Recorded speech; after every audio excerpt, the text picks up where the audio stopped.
Let's be clear from the start. Attraction and seduction are not matters of the heart, not whispers between two souls.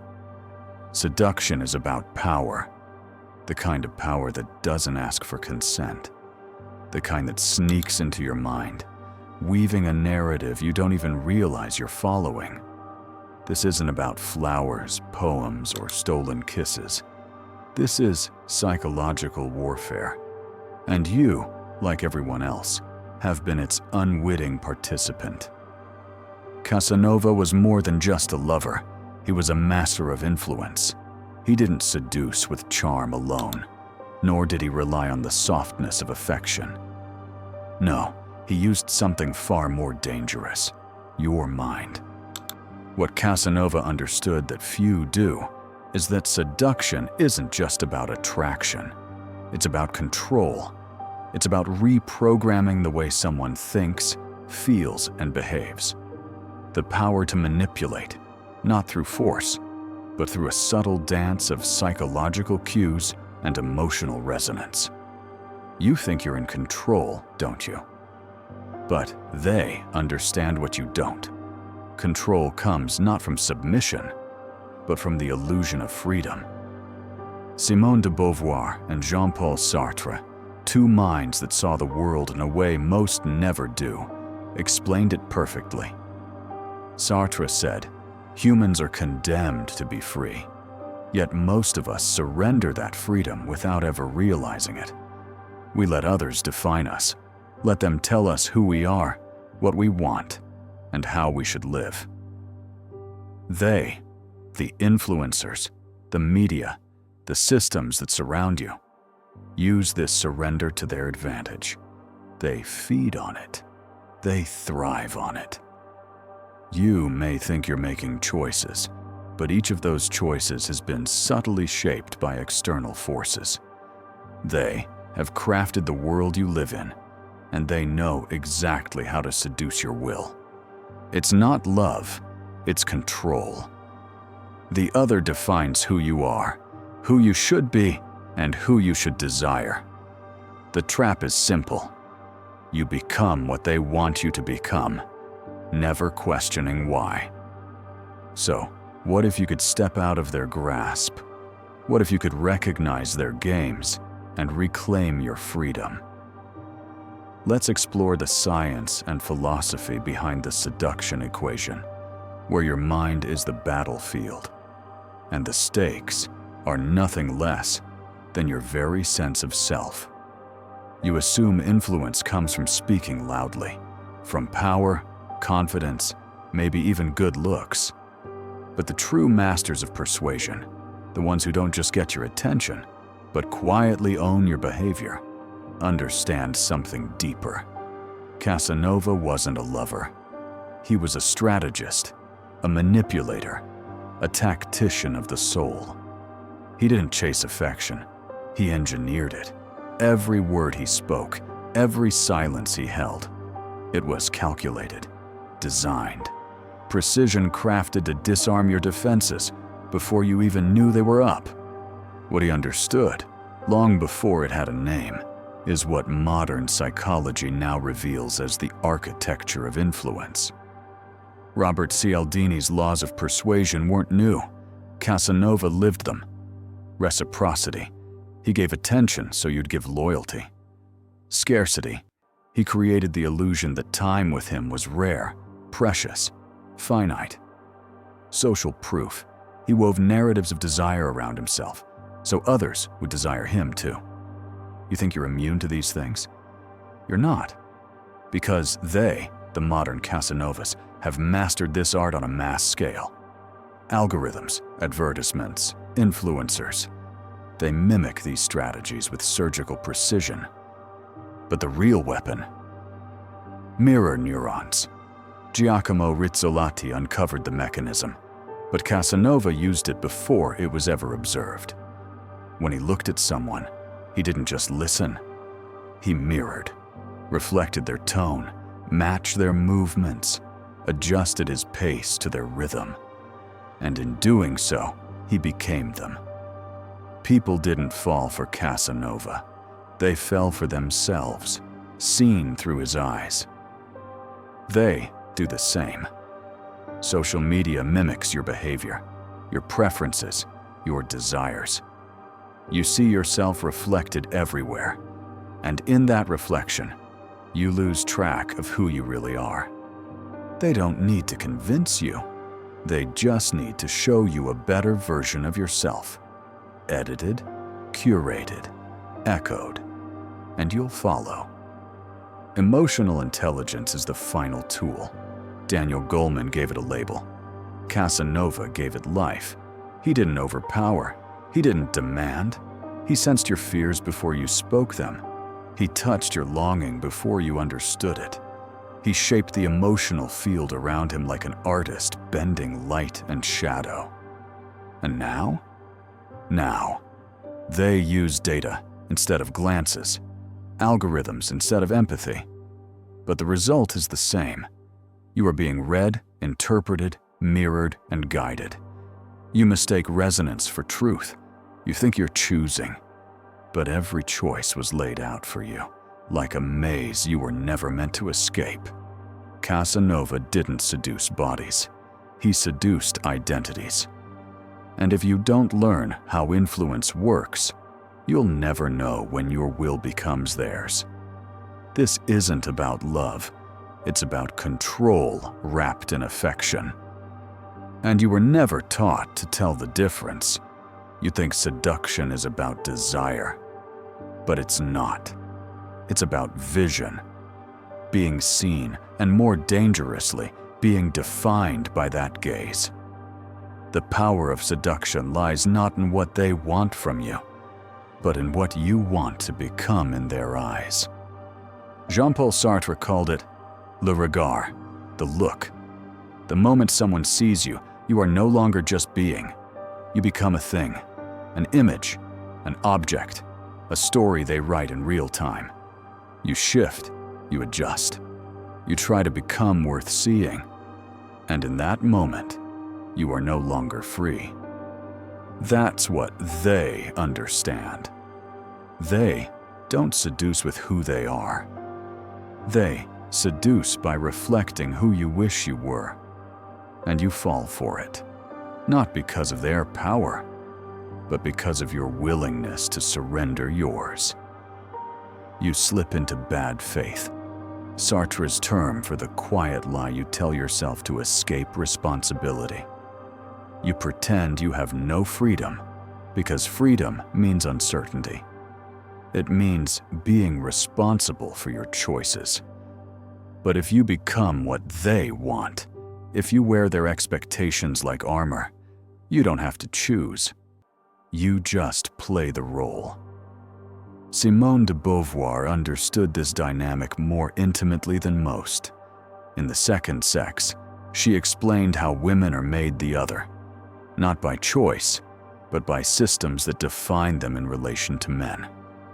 Seduction becomes a philosophical trap. To be desired, you must become an object. To be seen, you must give up your gaze. And yet, this isn't just about gender. This is about all of us. We are seduced into becoming the other every time we conform to an image we didn't choose. Every time we chase validation over authenticity. Every time we let them define what it means to be attractive, successful, worthy. They don't need to manipulate you. You'll do it yourself if they promise you the right kind of gaze. A gaze that makes you feel special, chosen, real. But it's an illusion. Because if you exist only through their eyes, then you do not exist at all. You are a performance, a reflection, a curated self inside their story. This is the core of seduction's existential violence. It convinces you to abandon your freedom, willingly, even gratefully. And the tragedy? You call it love. But really, it's erasure. To reclaim yourself, you must confront the gaze. not to destroy it, but to refuse it as your mirror. Because the moment you stop performing, the moment you step out of the frame, they lose their power. And you begin to exist again. Influence is rarely taken by force. It's given, freely, willingly, and often without question. That's the hidden genius of seduction. It doesn't demand compliance. It designs the conditions where you choose to comply. They understand this better than anyone. They don't chase you. They build a world where you chase them. And at the core of that world is an elegant formula.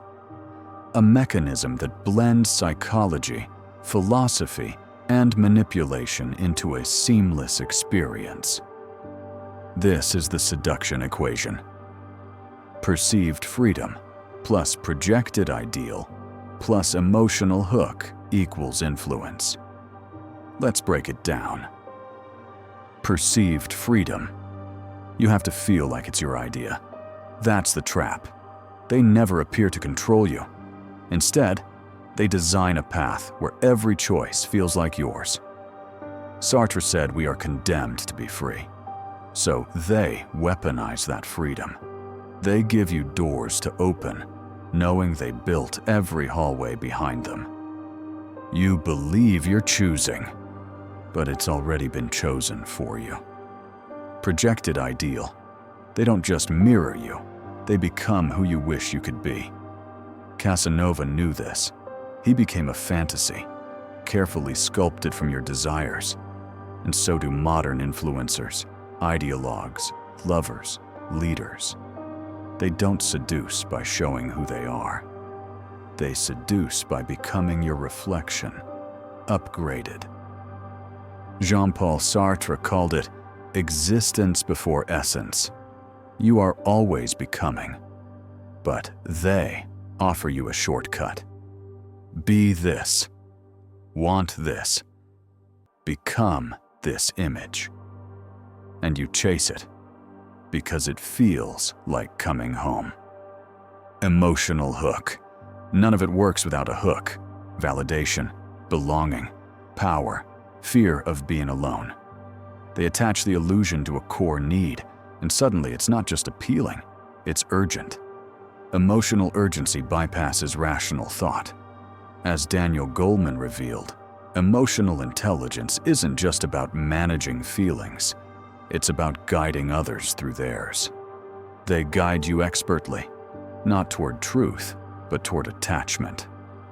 So when it all comes together, the illusion of choice, the mirror of perfection, the emotional stake, you're not manipulated. You're committed. You believe in them. You fight for them. And you never question if they were real to begin with. Because they never use force. You gave yourself to them. You handed over your identity, piece by piece, in exchange for a feeling. Not love, not lust, but recognition. You didn't fall for them. You fell for who you wanted to be when you thought they saw you. That's the final trick. They never seduce you with truth. They seduce you with your own illusion, carefully reflected back through their eyes. And if you don't know the equation, you'll keep solving it in their favor. Casanova only needed a glance. Today, they need only your scroll. What was once whispered in candlelit salons is now engineered in server farms. The seduction is faster now, more seamless. No velvet coat, no handwritten letters. Just tailored feeds, optimized dopamine, and a swarm of invisible puppeteers. They exist in code now. They have no face, but every face you see is theirs. This is systemic seduction, the algorithm as seducer. Modern influence doesn't approach you. It observes you. It listens to your clicks, your hesitations, your late-night searches, your silence. And then it reflects you back to yourself. Sharper, brighter, more clickable. It's Casanova with a neural network. It's Sartre's look multiplied across millions of data points. Algorithmic seduction is built on the same foundation, the mirror neurons. Mimicry, emotional resonance. What you engage with, they amplify. What you hesitate over, they highlight. The algorithm becomes your mirror, flawless and relentless. You chase your own reflection until you no longer know who's following whom. And as Simone de Beauvoir warned, when a system defines you, you stop defining yourself.